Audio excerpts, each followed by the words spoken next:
Bon les amis, je vais vous faire une rapide mise à jour sur les voitures que j'ai, que je n'ai plus, que j'ai vendues, que j'ai achetées, etc. Parce qu'en fait c'est vrai que malheureusement, pas tout Instagram va regarder mes vidéos sur YouTube où j'explique beaucoup de choses, et pas tout YouTube va regarder Instagram où je fais souvent des mises à jour. Donc c'est pour ça que parfois il faut que je fasse des stories, etc. Alors je compte sur vous sur un point, c'est qu'une fois que j'ai répondu à cette story, vous qui la voyez, si vous voyez des commentaires où les gens posent des questions, où ils savent pas trop où en est la situation, n'hésitez vraiment pas à leur répondre, vous qui avez vu cette story. Comme ça au moins c'est entre guillemets de l'entraide, et ça évite aux gens qui s'y intéressent, parce que bon y a des gens qui peuvent penser à tort d'ailleurs, hein, que genre on pensait à tort en fait que j'ai pas à m'expliquer, à justifier mes choix, etc. C'est pas du tout de la justification, puisque je le rappelle, j'achète ce qui me plaît, je vends ce qui me plaît. Voilà, quand je fais quelque chose et quand je fais un choix ou que je prends une décision, je la prends avant tout déjà pour moi, parce que ça me fait plaisir et que ça me va. Et après le reste, si ça leur va, très bien. Si ça leur va pas, j'ai envie de te dire, tant pis pour eux. Mais quand même, je suis toujours parti du principe d'avertir mes abonnés, etc. Puisque je pars du principe qu'on est une grande famille. Donc si vous avez votre oncle qui change sa bagnole, c'est toujours sympa qui vous envoie un petit texto, frérot, pour vous dire voilà, j'ai pris ça. C'est un peu le principe sur lequel je roule depuis quelques temps. Du coup je vais la faire courte. Il y a quelques temps en fait j'ai pris la décision de n'avoir que deux voitures, en fait de me servir que de deux voitures quotidiennement, ce qu'on appelle les délits. Et pourquoi? Parce que je pense qu'avoir trop de voitures, c'est un gâchis déjà d'argent, et de deux, c'est un gâchis dans le sens où il est évident que tu as tes préférences et que les autres, tu vas les laisser s'encrasser ou pourrir dans un coin, ou commencer quelque chose et jamais le finir. Et ça, je l'ai déjà trop fait pendant des années, et je trouve que c'est dommage. Je préfère commencer un projet et le mener à bien en fait, comme je l'entends. Avoir 5 bagnoles, c'est très joli, c'est très bien, vous êtes très content, mais avoir 5 bagnoles qui sont soit toutes d'origine, soit il y en a une qui a commencé, l'autre elle est encore comme ça, ça sert à rien, je trouve. Donc du coup, moi je vais vraiment marcher maintenant en coup de cœur en fait.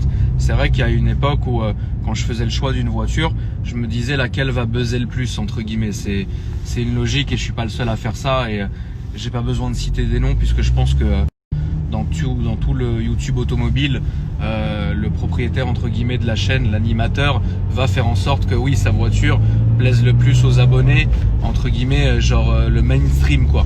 C'est-à-dire ce dont vous êtes habitué le plus, que ça soit RS3, AMG, machin, etc. On est pratiquement sûr à ce moment-là de faire un sans faute, c'est évident. En fait, au bout d'un moment, je pense que moi, je vous ai toujours dit que je misais plus sur la qualité et la franchise avec mes abonnés, plutôt que de vous décoffrer ce que vous voulez voir, et au final ne pas kiffer la voiture, etc. C'est ce qui, entre guillemets, s'est passé avec la AMG. Alors le Jeep, j'ai beaucoup aimé cette voiture, ayant possédé le modèle de juste avant. C'est une voiture que j'ai énormément kiffé. Maintenant, le délire, c'est que c'était marrant. C'était un dragster en fait, le machin. Ça marchait très fort, accéléré, ça partait tout droit, c'était top. C'était une très belle voiture, bien grosse, etc. Mais vous le savez, ce n'était ni un Tracoq, ni un Tracoq Hennessy, tu vois. Et donc du coup, oui, c'est marrant, tu as 500 chevaux, tu accélères, voilà, tu peux prendre ta famille, aller en vacances, etc. Chose que je fais jamais d'ailleurs. Mais d'un autre côté, voilà, c'est une voiture qui est hyper lassante, pour moi, personnellement. D'accord, je me mettrai jamais à votre place, vous pouvez pas vous mettre à ma place non plus. Chacun est différent, les goûts et les couleurs, ça peut pas s'expliquer. Du coup, j'ai voulu vendre la Jeep pour prendre quelque chose d'autre, parce que je m'étais vraiment lassé rapidement de cette voiture. Et moi, j'ai un défaut, et vous le savez, c'est que je peux pas attendre en fait. C'est-à-dire que dès que je veux quelque chose, malheureusement, c'est un de mes grands défauts, je vais plus me précipiter sur quelque chose juste pour avoir quelque chose, plutôt qu'avoir une décision mûrement réfléchie devant un thé avec un chapelet comme as. Et un petit son des familles, frérot. Donc du coup, je suis un peu impulsif là-dessus. Et donc du coup, quand je suis comme ça, parfois je vais faire des choix qui sont très rapides et pas mûrement réfléchis, tout simplement. Par exemple, ma GTR, ça a été un choix qui a été mûrement réfléchi. C'est une voiture que j'ai possédée à sa sortie, et au final que j'ai voulu ravoir en 2018, et j'en ai beaucoup discuté donc avec mes maîtres, et on a enfin trouvé une solution pour que Je récupère celle qu'il avait en vente et c'est la blanche que vous connaissez aujourd'hui qui pour l'instant est là. C'est une voiture dont je me lasse absolument pas. Je fais exprès d'avoir deux voitures dans le sens où je vais en cramer une semaine, l'autre elle attend, etc. Comme ça je suis pas en train de me dire putain je peux plus me la voir.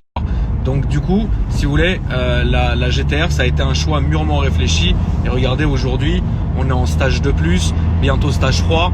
C'est une voiture que je compte garder, c'est une voiture que j'aime beaucoup, sur lesquels je fais des modifs, je prends le temps et je fais les choses bien. Le Jeep en vrai, qu'est-ce que j'aurais pu faire? Regardez, j'ai fait la sellerie, ça m'a coûté 4000 balles. J'aurais pu faire quoi? Mettre un compresseur dessus, ça m'aurait coûté 8000 de plus. Faut arrêter de croire qu'on a tout gratuit. Hein. T'inquiète pas, hein, ça c'est aussi un vieux mythe que je veux faire tomber tout de suite. D'ailleurs, c'est pas parce qu'on fait de la pub pour les garages, etc. machin, qu'ils nous offrent tout. Faut arrêter de rêver. Hein. Les gars, alors je vais pas dire ça parce que c'est pas voilà, mais personne roule sur l'or. Les gens bossent, ils se lèvent le matin. Voilà, moi je leur fais une belle communication. Alors c'est vrai que à très nombreuses reprises, je vais avoir des prix sur les prestations, c'est-à-dire sans main d'œuvre ou c'est-à-dire prix garage directement, etc. Mais je n'ai jamais gratté quelque chose de gratuit. Déjà parce que de 1 pour commencer, je trouve que c'est dégueulasse de faire ça, parce que c'est pas parce que je suis qui je suis et que derrière je vais te faire de la publicité que tu dois tout me faire gratuit. Ça n'existe pas chez moi. Par contre, il y a des arrangements. Moi, je suis honnête dans le sens où quand je vais mettre quelqu'un en avant, faire de la pub à quelqu'un, eh ben ça me fait plaisir de le faire. C'est pour ça que parfois, vous allez me voir beaucoup avec des gens, beaucoup dans les mêmes garages, etc. Ou alors parfois, c'est juste une prestation que j'ai eu envie de réaliser. J'ai bien aimé le garage sur le moment. J'ai fait ma vidéo, j'ai fait ma prestation. J'en suis très satisfait. Je suis passé à autre chose. Il faut pas que les gens s'en mêlent les pinceaux entre amitié et travail. C'est deux choses différentes. Ça m'est jamais arrivé de travailler avec mes ennemis. Ça s'est très bien passé. Par contre, quand on est dehors, on se calcule plus. Mais quand on est au travail, on est vraiment au travail. Donc du coup, alors c'est ce qui s'est passé avec le Jeep. J'ai pas eu le coup de cœur. C'est une belle voiture, voilà. Donc on l'a redégagée, on l'a mise en vente. Ensuite, je regardais en fait, parce que comme Ismaël et Riyad qui dirigent et possèdent. Attends, je suis en train de rôter en même temps, c'est excessivement énervant. Qu'est-ce que tu veux que je t'en lise? C'est beau, c'est beau. Eux, ils ont un nouveau partenaire. Eh bien, ils vont en Allemagne, comme je l'ai dit hier dans ma story, récupérer des voitures et les mettre en vente ici à Paris. Et donc, du coup, je sais pertinemment que si je commence à lancer une commande en disant je veux ça, trouve-la-moi un truc, machin, ils vont le faire. Parce qu'entre guillemets, c'est un garage, ils bossent, il est payé pour ça. Ils sont très contents de le faire, ils sont très contents de travailler avec moi. Vous savez, je vais vous dire quelque chose. Les gens que j'aime, mes amis, je ferai tout pour eux. Mais ce que j'attends, c'est qu'ils fassent aussi tout pour moi. C'est normal. Il n'y a pas de puterie, ça veut dire que, et sachez-le bien la famille, si vous êtes dans une situation où vous remarquez que vous faites plus pour quelqu'un qu'il ne fait pour vous, dégagez-le, c'est un parasite. Et les parasites doivent être éradiqués, frérot, comme les blattes. En fait, on a accès à un stock qui est en Allemagne et j'ai choisi directement sur ce stock-là ce que j'avais envie. Donc c'était à la base pas une voiture qui était censée être achetée et rapatriée à Paris pour être mise en vente, mais c'était une voiture qui faisait partie du stock du partenaire commercial devant mon auto. Donc c'est là que j'ai vu un peu ce qu'ils avaient et honnêtement, il n'y a rien qui me chauffait, alors qu'il y avait des très belles voitures, mais il n'y a rien qui me chauffait à part le C63S. À ce moment-là, je me suis dit putain, c'est vrai qu'elle est belle, édition One, etc. Blablabla, je vous en ai pondu une vidéo sur YouTube. Je me suis dit, tu vois, c'est une bonne voiture, elle est très jolie, elle sort un peu de l'ordinaire, etc. Et puis donc c'est ce qu'on a fait, on a reçu la voiture, je l'ai récupérée, j'ai roulé avec, alors j'ai voulu faire 1 milliard de projets dessus, etc. comme d'habitude, mais je me suis arrêté tout de suite quand j'ai senti qu'en fait finalement, malheureusement j'avais pas le coup de cœur avec la voiture, ça peut arriver. En fait je me suis précipité sur un truc et quand la voiture était là, je me suis dit putain je l'ai kiffé pendant 2-3 jours et à un moment donné je me suis dit mais putain mais il y a un truc qui va pas. Alors c'est une très très bonne voiture, il n'y a rien à dire dessus, c'est parfait comme voiture, mais simplement j'ai pas eu le feeling, ça peut pas s'expliquer. Moi je me connais, quand je kiffe une voiture je la kiffe vraiment. Celle-là je l'aimais bien, mais ça allait faire comme la Jeep en fait. Ça sert à quoi encore de dépenser de l'argent pour une prépa si dans 2-3 mois vous la voyez en stock chez Vend Mon Auto, c'est lourd, tu vois. Et donc du coup moi j'étais chaud sur la voiture, mais pas de ouf quoi. Et en fait ce qui s'est passé c'est que quand Isma et Riyad ils sont repartis en Allemagne pour aller chercher d'autres voitures dont je n'avais rien à faire en fait. Les mecs ils ont un garage, faut bien qu'ils vivent, donc ils vont chercher des voitures. susceptible un peu de changer un peu ce dont les gens sont habitués, etc. Et donc ils ont pris 2-3 Porsche, etc. Blablabla, etc. Machin. Bref, parmi ça, il y avait une Porsche, donc 997 Carrera 4S, qui était magnifique, avec une couleur sublime, c'est-à-dire marron avec un intérieur noir. La voiture magnifique, et la 4S, c'est une vraie voiture entre guillemets de kiff, c'est une voiture de passionné. Donc quand j'ai vu la Porsche, je me suis dit putain, ça c'est une très jolie voiture, c'est vrai que la couleur elle est vraiment magnifique. Et je me suis dit c'est une voiture à avoir en plus en fait. Et tout simplement en fait j'ai récupéré la voiture, j'ai commencé à vouloir, alors je voulais faire absolument aucun projet dessus parce que je pense qu'une Porsche comme ça faut absolument pas la toucher. Mais tu sais, quand ce qu'on appelle du cosmétique en fait, c'est-à-dire un peu de carrosserie, un peu de truc, en fait la remettre clinique quoi. Et du coup je vous la fais très courte, le soir même hein. Et donc en fait ce qui s'est passé, c'est qu'ils sont repartis un dernier trajet en Allemagne pour aller récupérer justement la Lamborghini Gallardo Spider et la M6. Moi j'étais pas au courant, j'étais au courant pour la Gallardo. Bon, c'est une voiture que j'ai eue, j'ai pas forcément aimé parce que vraiment la Gallardo ça a pris j'ai les pattes qui remontent. Vraiment la Gallardo ça a pris un sale coup de vieux, mais genre vraiment. On dirait frère, ça a vraiment fait son temps de ouf, mais c'est une très très belle voiture. Tu vends ça 100 000 balles, c'est propre, tu vois, c'est un relief, elle est très jolie, mais moi c'est pas du tout mon délire. C'est plus mon délire, on va dire. T'inquiète pas qu'à l'époque, là je suis à Neuilly, je tournais dans Neuilly avec 3 meufs dans la voiture, on se faisait que arrêter. T'inquiète pas, c'était très bien, on m'a même jeté un yaourt une fois en pleine gueule, c'était top. Je suis en train de parler avec Riyad et je dis à Riyad, frérot, envoie-moi une photo de la M6 parce qu'il m'a dit j'ai ramené un truc de ouf, etc. M6, 800 chevaux, etc. Je fais mais montre, tu vois. Et en fait, moi je pensais, alors je suis plus fan BMW que Mercedes. Ça, j'ai pas honte de le dire, je vous le dis. J'aime BMW plus que j'aime Mercedes. Maintenant, j'aime pas vraiment le M6 coupé. Et moi, je pensais que c'était un coupé.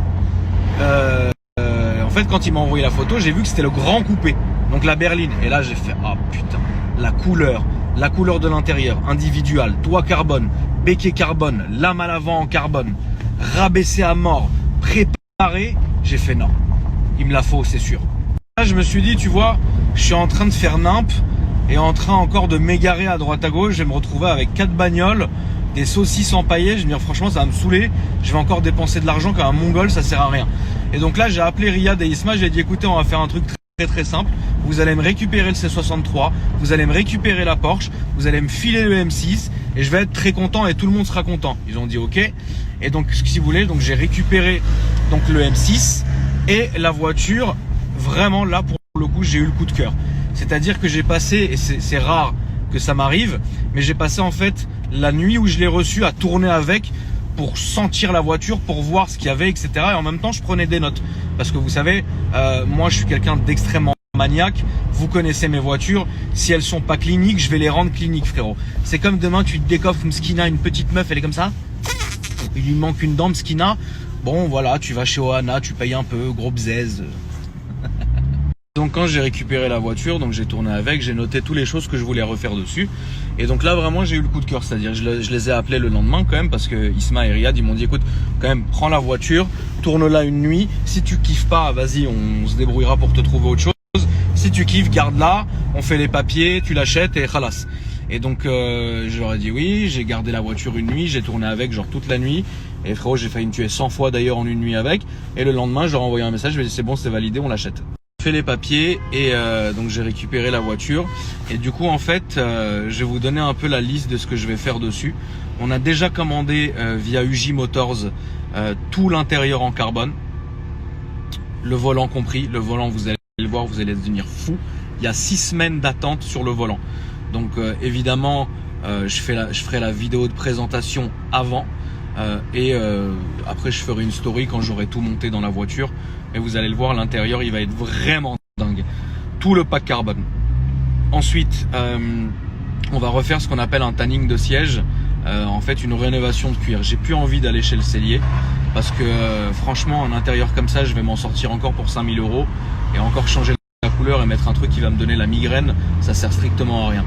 Donc j'ai rencontré quelqu'un et alors on s'est enculé, non mais j'ai rencontré quelqu'un. Pour l'instant, je vous dis pas qui, comment, pourquoi.